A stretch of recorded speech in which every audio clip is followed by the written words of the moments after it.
1948. For Palestinians, that year is Al-Nakba, or the catastrophe.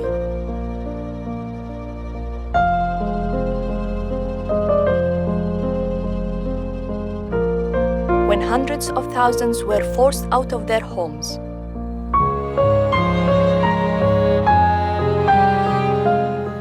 For Israelis, that year marks the creation of the State of Israel.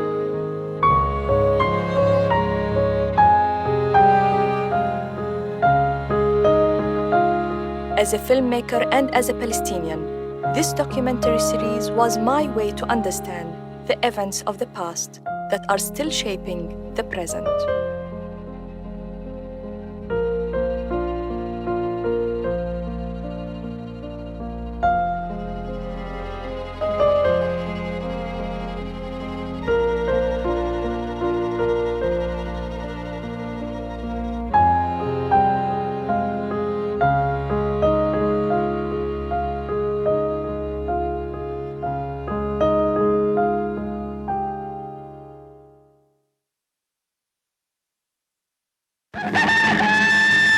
Here is the world's news in pictures, and this is Pathé Gazette screening it.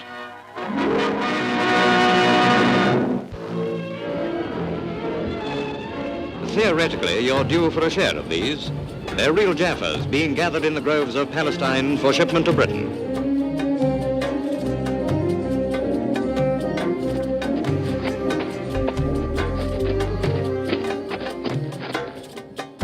Images from another time, when Palestinians still worked their land. Few Palestinians, if any, could imagine they were to become victims of what would later be known as ethnic cleansing.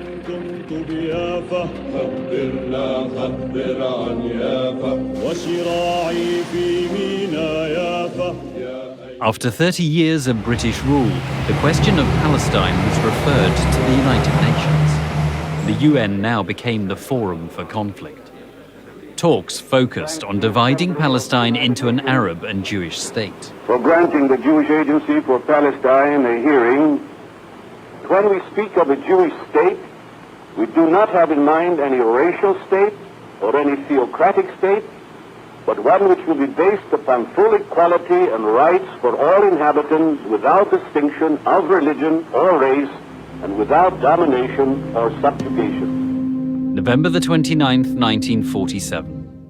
The UN General Assembly met to devise a plan for the partition of Palestine. ثم هذه خريطة الأراضي. كما ترين اليهود لم يملكوا أكثر من 5.5% من مساحة فلسطين. United Nations Resolution 181 divided Palestine into an Arab and a Jewish state, with Jerusalem being an internationalized city.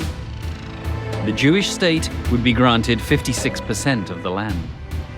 The city of Jaffa was included as an enclave of the Arab state. The land known today as the Gaza Strip was split from its surrounding agricultural regions, making the proposed state all but impractical in the eyes of many Palestinians.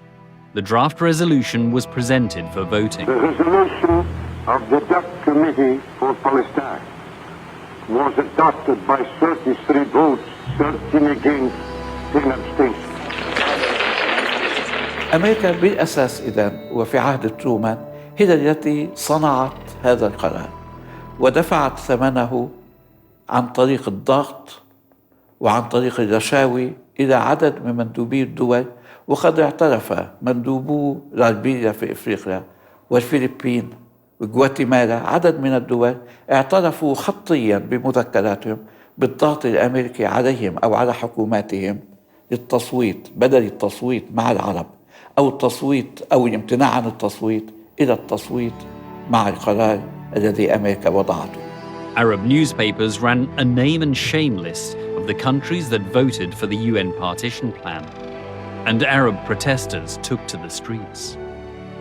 It was unthinkable in the United Nations for any other place in the world that a national liberation movement would share the land with the settler community by dividing it. What was important for the Zionists in the United Nations Partition Resolution was that it provided Israel with international legitimacy, but they didn't care for the borders, or they didn't stop them from thinking how to dispossess the Palestinians. أرادوا ترسيخ المبدأ وهو مبدأ الدولة اليهودية. حالما رسخ المبدأ وقبل دوليا هم تكفلوا بالتفاصيل، ولذلك برأيي الترانسفير هو مترتب عن فكرة الدولة اليهودية في مكان لا يوجد فيها أغلبية يهودية، وبالتالي لا مجال لللف والدوران حول هذا الموضوع. قلت دولة يهودية، قلت ترانسفير. Following the partition resolution, Britain announced it would end its mandate in Palestine on May the 14th, 1948. Outraged by the vote for partition, the Arab League decided to prepare the Palestinians for an armed resistance.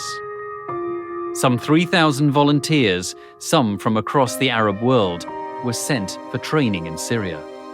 A figurehead for the struggle was the Grand Mufti of Jerusalem, Haj Amin al-Husseini.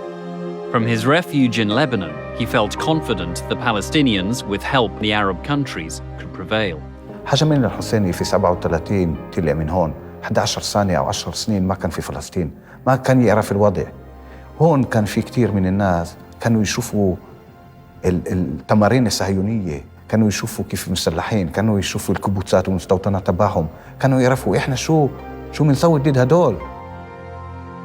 Palestinians began to organize local committees for self-defense. By the end of 1947, groups of young men were traveling to Damascus, Beirut and Cairo to acquire weapons and receive military training. احنا لما صار الانجليز بدها تطلع وتسوي ما عندنا سلاح. رحت اعطاني ابوي مصاري ورحنا اشترينا بارودة فيها يا ابني 3 رصاصات. بارودة حقها 100 ليرة فلسطيني فيها 3 رصاصات. شروا كم خلقة بارودة يطلع هالشباب يتدربوا عليهن. وصلنا لحد صحماتها قالوا لي جرب لشوف حظك بتقوس او لا، في عمود هناك مسكت الرصاص قوس اجت بالحديدة. طلقة تطلع طلقة تضل معصمة في جواها، جيبوا قضيب الحديد يصيروا يدقوا بهالفشك. طخوا كم رصاص وبلشت العام خلاص الفشك خلص الفشك منا. Early 1948. Despite the presence of the British, the Jewish agency, led by David Ben-Gurion, asserted increasing military and administrative influence in Palestine. Jewish paramilitary forces included the Haganah, the Irgun, and the Stern Gang. During the first half of 1948, their numbers swelled to as many as 40,000 men and women. On the other side, there were as few as 3,000 Palestinian irregulars. This was the remnants of the fighting force smashed by the British after the Arab Revolt in 1936. There were also an estimated 4,000 volunteers from the region, known as the Arab Liberation Army, led by an Arab nationalist called Fawzi al-Kawukashi. In terms of fighters, the Palestinians were outnumbered and outgunned. A small group of Zionist leaders and military commanders met regularly on a weekly basis from February 1947 to February 1948 for a whole year, planning the ethnic cleansing of Palestine. They didn't decide about it in a day. They had the weekly meetings, and in each week they became more and more convinced that this was the right way forward. In the first week of 1948, hostilities picked up. There were 2 bomb attacks against Palestinian targets. The first, a car bomb, destroyed the old Ottoman government house in Jaffa. It killed 26 people. The second, the bombing of the Semiramis Hotel in Jerusalem, killed over 20. At Oxford University's Middle East Centre, we found an important document. It contained details of a meeting on January 6, 1948, between the British High Commissioner for Palestine and David Ben-Gurion. The High Commissioner inquired about reports that Haganah was responsible for the attack on the Semiramis Hotel. Ben-Gurion conceded this might be the case. And in a letter he sent 2 days later, Ben-Gurion confirmed Haganah's responsibility for the attack. During the first 3 months of 1948, Jewish paramilitary groups carried out dozens of attacks on Palestinian cities and villages. Some operations were carried out by special units of Jews disguised as Arabs, known as Mistaravim. اليهود صارت تطلع على القرى بالليل، فاهم؟ وتعمل تحط قنابل وتسوي انفجارات ولهذا. صرنا احنا ناخذ البارودة ونحرس خوفا من انه اليهود يدخلوا يعملوا هكذا. A direct challenge to the United Nations and its powers of war prevention comes from Palestine. The definition of legal and illegal forces becomes daily more obscure. Haganah, the force first legally raised for the defense of Jewish settlements, appears to function hand in glove with Irgun Tzvai Leumi, the outlawed terrorist army. The well-trained Jewish forces began to put their plans into action. On February the 15th, 1948, fighters from the Haganah and Palmach organizations attacked the village of Caesarea near Haifa. A young man called Yitzhak Rabin is believed to have been one of the field commanders in the assault. Over 1,000 Palestinians were expelled from Caesarea as the village was torched to the ground. What the Zionist forces did, they targeted 5 villages on the coast and experimented with them to see whether it works. And they expelled the inhabitants of 5 villages under the eyes of the British soldiers who were there or still there until May 48. And they found out that it was quite easy, that it didn't take much.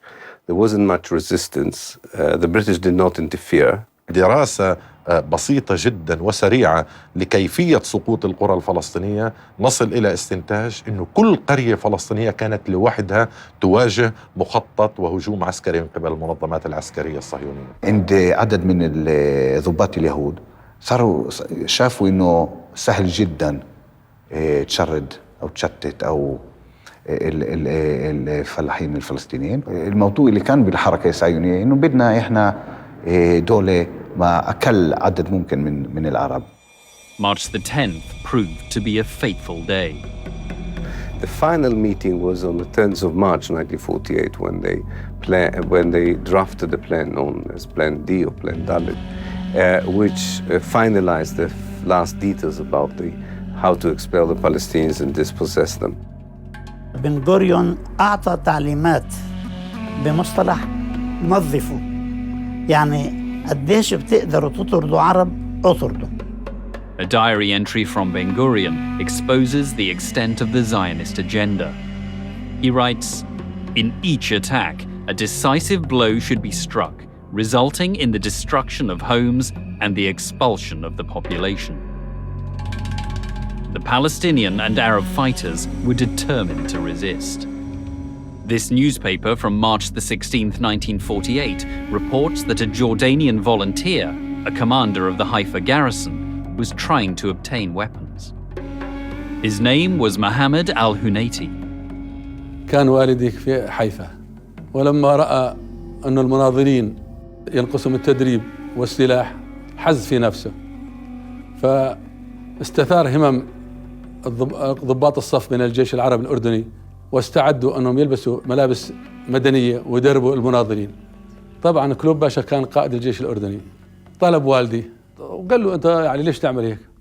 قال له أنا عربي وعلي أني أساعد أهل العرب، إحنا بندافع عن أرض العرب وعن الصخرة، وأنت ما بتعرف شو معنى الصخرة لا بالنسبة للأمة العربية والإسلامية.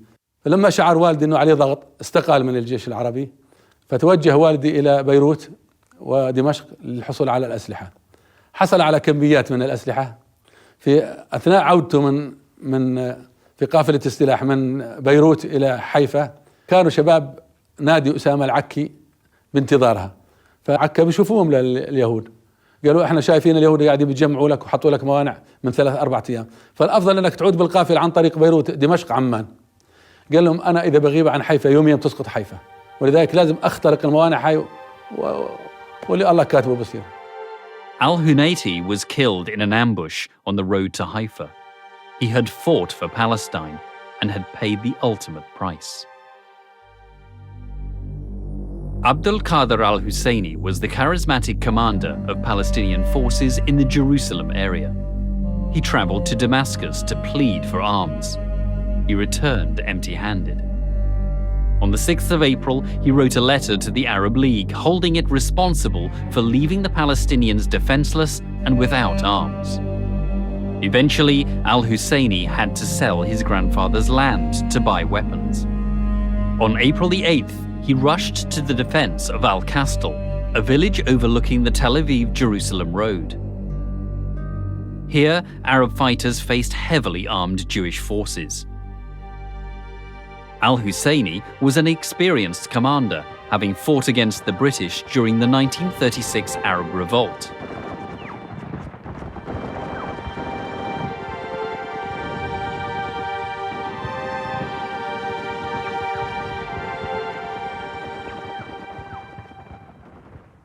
He was killed in the Battle of Al-Kastal. His funeral drew a large crowd of mourners. His death was a severe blow to the Palestinian morale. Jewish forces were gaining the upper hand. They began to seize areas that the UN partition plan had allotted to the Arab state. In this land grab, little discrimination was made between fighters and civilians. At dawn on April the 9th, 1948, a combined force of Irgun and Stern Gang fighters moved into the village of Deir Yassin, near Jerusalem. The result was a massacre. Over 100 Palestinians were killed, including women, children, and the elderly. وحتى مذبحة دير ياسين كانت تبعد 2 أو 3 كيلومتر عن مكتب مدير البوليس البريطاني في القدس، وعندما أخبروه بأن هناك مذبحة تدور في دير ياسين لم يتحرك وقال هذا ليس من شأننا. The British very sadly let down the Arab population. Of that there is no doubt. Because we were there, the Palestinian police force, to police the country. ما أظن أنهم كانوا مبسوطين مع هذه النهاية. كانوا يشعروا بشكل of uselessness. بعض الشرطي الذي حكيت معهم قالوا لي في هذه الفترة قد نمشي في الشارع نرى الصراع بين يهودي وفلسطيني وإحنا زي ما كنش في المكان. British troops began their withdrawal a month before the date set for the end of the mandate. As soon as they moved out of an area, Jewish fighters moved in. كان كامب الجيش البريطاني، وهذا الكامب كان سبب في خروج البلد أو القضاء على البلد. فكانت استلمته الإنجليز زي ما قلت لك، والإنجليز أجوا في الليل طلبوا من اليهود يستلموا الكامب، سلموه في الليل. فهذول أهل القرى القراب راحوا يستلموا المعسكر الكامب، ففاجأوا في اليهود. راحوا لك اليهود مركزين، لما انقربوا اليهود رشوا اللي رايحين، إيش مات وإيش انجرح. اللي انجرح يزحف يوصل بين الشجر والقمح، واللي ما ظل مات ولا حدا جابه ولا إيش. بريطانيا أعطت سلاحها لليهود. كانت اليهود مدرعاتها دباباتها أسلحة كلها سلمت اليهود وطلعت بريطانيا. جاء دولة طبرية في 16 نيسان، وجاء الجيش البريطاني كان في طبرية يحذر السكان العرب بأن عليهم أن يغادروا المدينة. بعض السكان بدأوا بالمغادرة، بقي منهم عدد كبير للدفاع عن المدينة. ووالدي كان من العائلات الفلسطينية التي بقيت ورفضت أن تخرج من المدينة في 16 شهر و17 شهر. فجاء ضابط بريطاني إلى والدي باعتباره قسيس، أنه يا قسيس عليك أن تغادر المدينة حتى يغادر أبناء الطائفة المدينة. فقال والدي لا، لن أغادر، هذه بلدي وفلسطين بلادي وأريد أن أبقى حيث أنا. وقال الضابط يحج الزعم المألوف أنه اليهود لهم حق بفلسطين. والدي كان عنده جواب كافي أنه لا حق لليهود بفلسطين. ضابط جاء بشاحنة وبقوة وضع والدي وشقيقتي. والدتي كانت بالمستشفى مريضة بالقلب، جيء بها أخرجت من المستشفى وضعت بالشاحنة وأخرجوا من طبرية. ولم يبقى في طبرية إلا عدد محدود من المقاتلين واستشهدوا جميعا. On April the 18th, the British army withdrew from the city of Tiberias. Before leaving, they forced some 5,000 of the city's Arab inhabitants to evacuate their homes. The following day, Jewish forces seized Tiberias. شاهدت بأم عيني كيف كانت العبارات البريطانية تنقل الفلسطينيين من حيفا إلى عكا. عملية ترحيل الفلسطينيين شاركت بها القوات البريطانية. April the 21st. By noon, the last British troops completed their withdrawal from Haifa. That very afternoon, the city was stormed by thousands of Haganah fighters.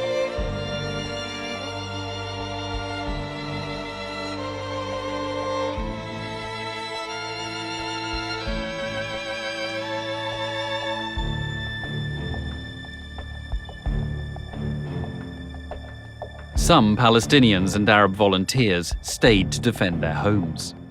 After a 2-day street battle, 60 of them had been killed. The rest withdrew from the city. احنا ظلينا لما حيفا سقطت. لما سقطت حيفا كانوا إذا يعني الرئيسية سقطت، الرأس سقط، واحنا شو بدنا نضل نساوي هان؟ طلعت العالم.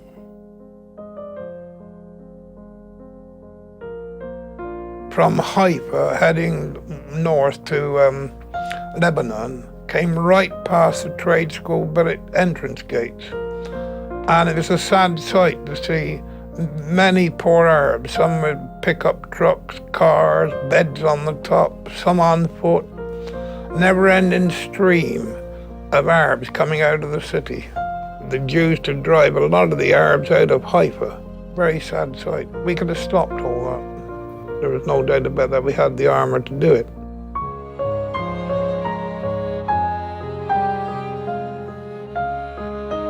"50,000 Arabs were forced to flee their homes in Haifa, never to return. Today, a memorial stands in the city. Erected by the Israelis, it commemorates what they call the liberation of Haifa.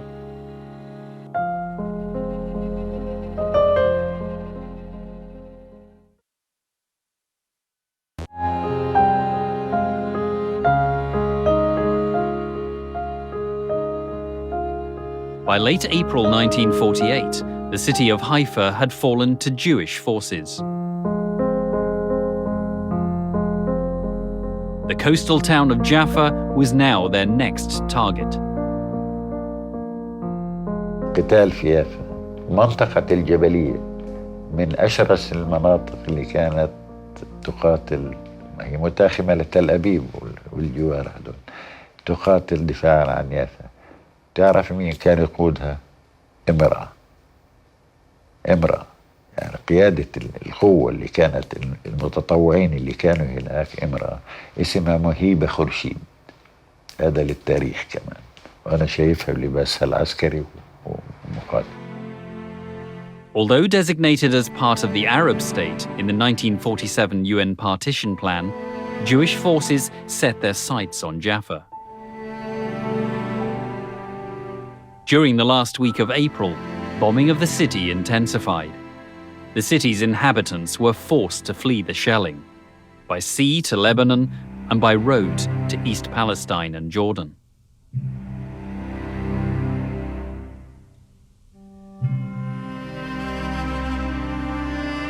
By May the 14th, 1948, the Haganah had taken control of Jaffa. 70,000 of its inhabitants had fled. The remaining males were transferred to central detention camps.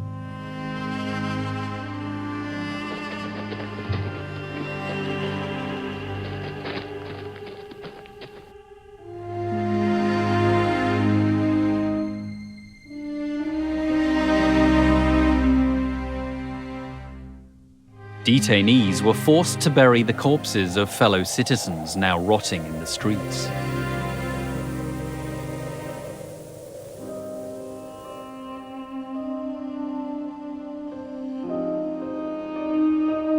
They were also forced to transport the contents of Arab homes ransacked by Jewish fighters.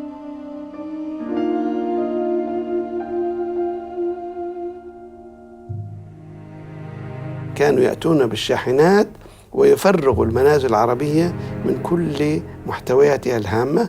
يعني من مفارقات القدر أنه كانوا يأخذون المكتبات الهامة زي مكتبة السكاكيني ونقول زيادة وحتى المكاتب العادية، وتؤخذ إلى حيث تودع اليوم في المكتبة الخاصة بالجامعة العبرية في القدس.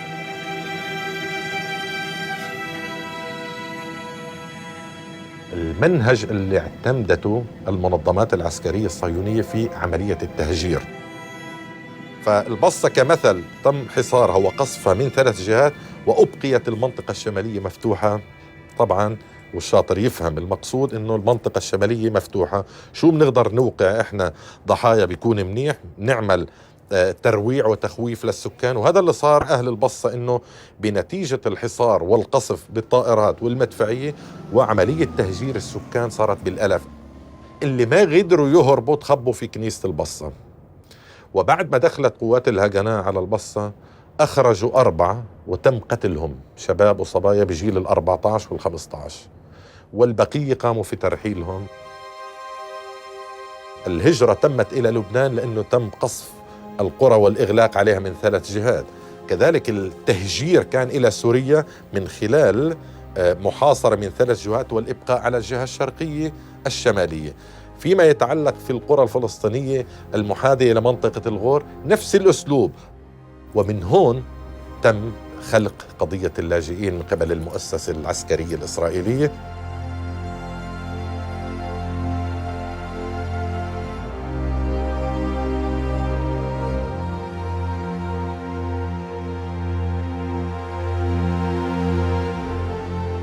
It happened many times that the Israeli very holy soldiers took 10 of the youngsters in the middle of the village, shot them just in order to kill them, in order that all the others will see it and run away. And if it's not enough, they took others also. The Palestinians left of their own accord and in the expectation of a triumphal return. Another variant of this version is that the Palestinians left on order from their leaders to clear the decks for the invading Arab armies, and they were promised that after the great Arab victory they will be able to return to their homes. So that is the traditional Zionist version, and it's completely untrue. And there is a massive amount of hard evidence to contradict this version. Half of the Palestinians who became refugees were already expelled from their houses by May 1948. So I could say that out of the 530 Palestinian villages that were destroyed in the 1948 Nakba, half of these villages were already demolished by the 15th of May.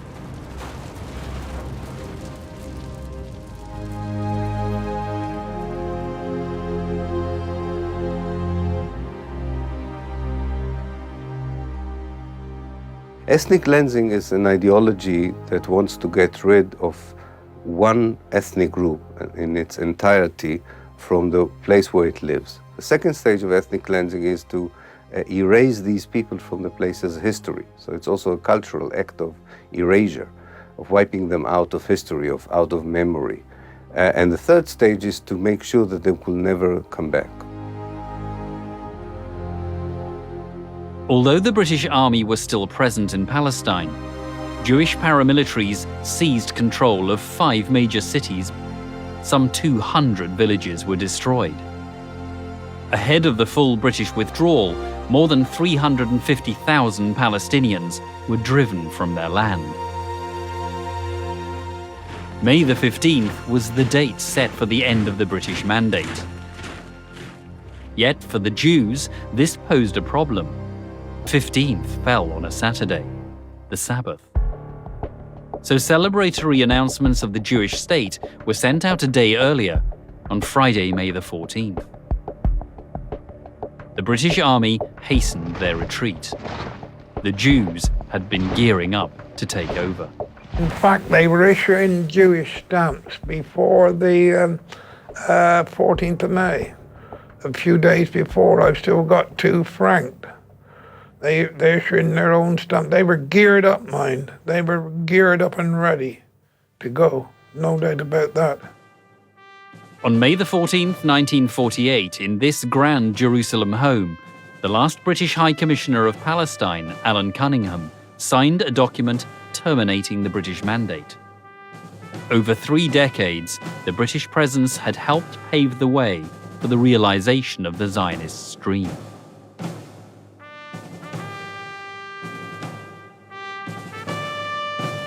The minutes of Britain's mandate are ticking to an end. In the morning, Cunningham inspected the Guard of Honor in front of his Jerusalem home. He then flew to Haifa.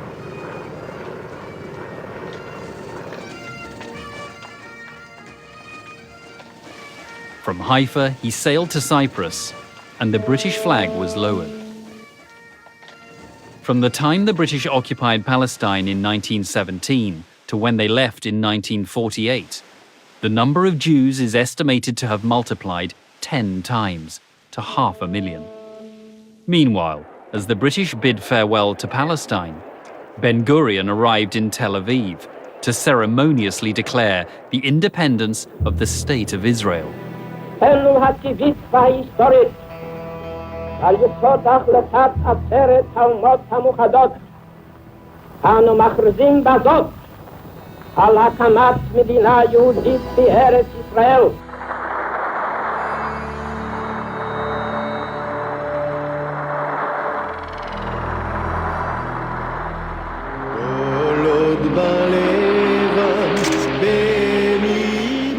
The State of Israel was signed into existence at the stroke of a pen by 25 leading members of the Jewish community. Behind Ben-Gurion hung a portrait of Theodor Herzl, author of the book The Jewish State, published back in 1896.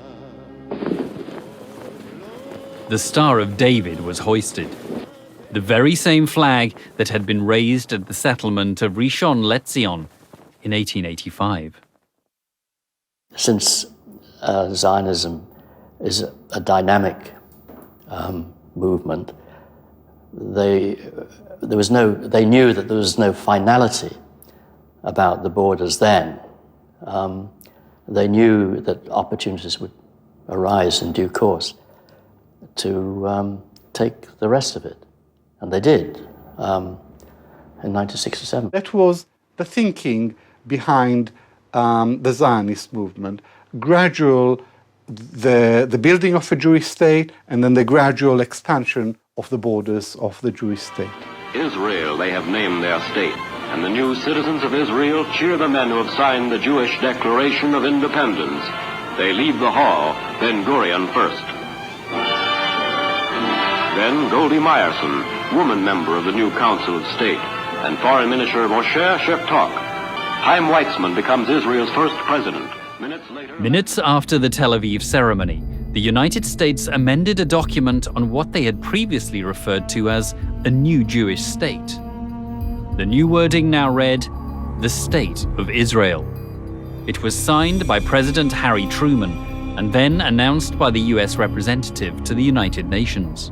The United States recognizes the provisional government as the de facto authority of the new State of Israel.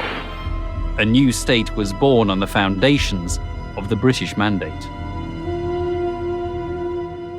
الذي حصلوا عليه أنهم وارثوا نظام الدولة الإنجليزي. عندما أعلنوا الاستقلال لم يهدموا البنى القائمة، أخذوها كما هي. يعني في واقعية وبراغماتية رهيبة عند القيادة الصهيونية الأولى بقيادة بن-غوريون. يعني بنيت الدولة تؤخذ من الانتداب من الجيش للأمن لا كما هي، ثم يبدأون بصهيونتها. عندما تم الإعلان عن إقامة الدولة العبرية في تل أبيب مباشرة كانت المؤسسات تعمل في القدس الغربية، سواء كانت عن طريق البنوك أو مؤسسات الطابو أو مؤسسات السياسية أو المؤسسات البلدية. لو كان شخص يهودي يعيش في تل أبيب في يوم 15/5 أي ثاني يوم بعد ما أعلن الدولة، أذهب إلى مكتبي إذا كنت أشتغل في دائرة الصحة وأجد كل السجلات موجودة وكل الأعمال موجودة، ومكتبي كما هو ناقصا شيئا واحدا فقط، وهو أن زميلي الفلسطيني قد هجرناه وطردناه من وطنه. ولذلك استلموا دولة كاملة. ولذلك أنا بقول إنهم استلموا إسرائيل instant state، دولة جاهزة ناقصا أهلها الطبيعيين. The British had not allowed forces from neighbouring Arab countries to enter Palestine until after their departure. By May the 15th, with the last British troops gone, Arab armies entered the country from the borders of Lebanon, Egypt, and what was then called Transjordan. Their declared objective: to liberate Palestine. That day, the New York Times ran the headline, "Jews in grave danger in all Muslim lands." I've come back to the United States to tell Jews in the United States how the state of Israel has been formed. The Jews are holding their ground in the country in spite of the fact that they have been outnumbered by the Arabs, and the Arabs have come much better equipped with heavy arms than the Jews have in their possession. The reason is a simple one. Jews who are fighting in Palestine, the state of Israel, are fighting for the only thing that they have in their possession. It means life or death to them. The Jewish forces in 1947-48, they were far stronger, even far more numerous, actually, than the combined Arab armies. They were highly prepared, highly dedicated, well-armed, fighting force, which was superior to all the Arab armies combined, except perhaps one army, which they didn't really take on, and they made a deal with, really. I'm talking about the Jordanian army. في الحقيقة الجيوش العربية السبعة التي دخلت فلسطين في البداية لم تكن يزيد مجموع أعدادها عن 24,000 جندي، وهذه مأساة أن كل الجيوش العربية التي شاركت لم تكن لتصل إلا لثلث أعداد اليهود العسكريين المدربين المستعدين للقتال. الجيوش العربية لم تكن معدة، لم تكن مستعدة، لم تكن منظمة، لم يكن هنالك القيادة الموحدة بقيادة الملك عبد الله، كانت تعمل في جانب والآخرين يعملوا بجانب آخر. الجيش العراقي يتلقى تعليماته من بغداد. It was in fact one of the most bitterly divided, disorganized and ramshackle coalitions in the history of modern warfare. الحركات الصهيونية في المنظمة الصهيونية تلك الفترة كانت تملك قرارها، العرب لم يكن يملك قرارها. الحركة الصهيونية في تلك الفترة كان عندها أسلحة متطورة جدا وعندها مصانع سلاح في فلسطين، نحن لم يكن لدينا شيء من هذا. الحركة الصهيونية والمنظمة الصهيونية في تلك الفترة كان عندها امتداد عالمي، كانت بأمريكا تقف إلى جوار، كان حتى السوفيت يقف إلى جوارها، وما كانت بريطانيا وكل العالم، نحن لم يكن يقف إلى جوار العالم. يعني بكل المقاييس كانت المعركة تسير في صالح المنظمة الصهيونية. 2 days after the Arab armies entered Palestine, the Israeli forces drew their focus on Acre. جاءوا اليهود واحتلوا تل نابليون، ومن هذا التل بدأوا يطلقون نيرانهم على البلدة القديمة. كنا ننتظر مجيء النجدة العربية، لم يأتي أي أحد. Acre fell, and 10,000 of its inhabitants were expelled. إجا عنا يوم من الأيام مجيد بيك أرسلان، قالوا له يا بيك يا باشا صفت سقطت وعكا سقفت، وإحنا قعدنا بالنص هون، وإحنا ما في عنا سلاح ولا شيء. شو بقولنا؟ قال ما كنت متأمل من أهالي ترشيحة أسمع الكلام هذا. والله عندما تسقط بيروت تسقط ترشيحة. راحوا اللي هو بعث لنا أنت تانك رايفل، هذول 2 مدفعية من أيام 6 مدورين معهم كل واحد رصاصة. قال هذا بخسيس من الدولة اللبنانية وهذا بدنا حقه، فهم؟ ظلوا على الشارع، أخذتهم اليهود. في بيجوا عراقي لعنا، فهم؟ ضابط اسمه جاسم قال له يا ابو سامي بتعرف شو بيقولوا بالعراق اليوم؟ قال له شو؟ قال له لما بيقولوا دخلنا ترسيحه بيهللوا بكبروا، لما دخلنا عكا بيهللوا بكبروا، لما بفلان كنا بكبروا. بيعرفوش احنا ما احتلناش ولا مستعمره. انا راي على العراق، ان كان بدهم يقاتلوا والله جاي اقاتل، كان بده يقاتلوا في عندنا اكل بناكل هناك. احنا قانون الدول العربيه عمي، ما طلعنا احنا. شوي ولا جاي من عبد الإله قالوا لهم محل ما بكيتوا ترجعوا، رجعوا صاروا مثل والله يعني كيف من هالتراب ويعرفوا عروسهم. الجيش العراقي خياني. أنا مضيت معظم الوقت مع الجبهة الأردنية، كنت أطل على الجبهة العراقية ورحت على الجبهة المصرية. بيقدرش الواحد يقول عنهم شيء، وبالعكس ناس حماسهم قوي وعملهم قوي، لكن للأسف وعدائهم للعدو حقيقي، وعدائهم لقيادتهم الإنجليزية على مستوى كتيبة وسرية، وهذا كمان خصوصا الجيش الأردني كبيرة. The Jordanian army was commanded by the Englishman Sir John Glubb, known as Glubb Pasha. Over 40 other British officers also served in the army and held great influence. Under British advice, King Abdullah of Transjordan agreed to a secret deal with the Jewish leaders to avoid clashes between the Jordanian army and the Jewish fighters, in return for the West Bank and East Jerusalem. Such token resistance was the reason Glubb later called the 1948 war the Phony War. Glubb is a very complex character. He was not the simple-minded soldier that he pretended to be, but he was a highly sophisticated politician who imposed on the Arabs Britain's partition plan. The meeting was between Ernest Bevin, the Labour government's foreign secretary, and Tawfiq Abul-Hoda, the Jordanian prime minister, who was accompanied by Glubb Pasha, who also acted as an interpreter. Bevin asked Abul-Hoda, what do you plan to do? And Abul-Hoda said, we plan to send the Arab Legion to protect and keep the Arab part of Palestine. And Bevin said, that seems the sensible thing to do, but do not go and invade the Jewish part.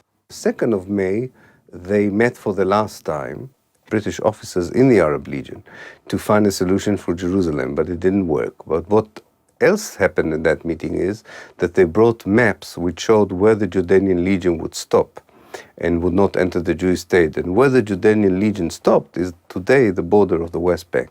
That's how the West Bank was actually created.